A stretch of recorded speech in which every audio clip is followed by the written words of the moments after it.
Very well.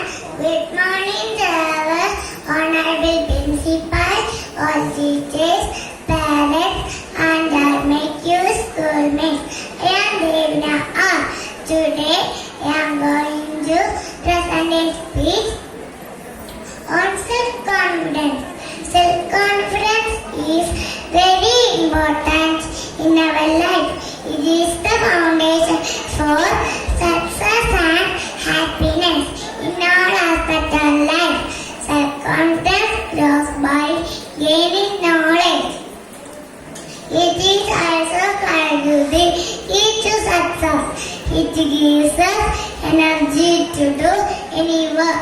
It means believing only in yourself. Self-confidence does everything without facing any fear. It is also makes our personality.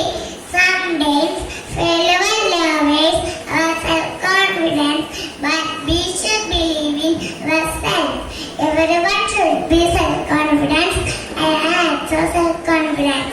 Self-confidence helps us to develop trust in ourselves and bring a sense of control on our life. No one can make you feel inferior with your concerns. These are the words said by Eleanor Roosevelt. Self-confidence is something that is developed internally. Your self-confidence will act like a superpower. Once you start to believe in yourself, magic will happen. Thank you all to give me such a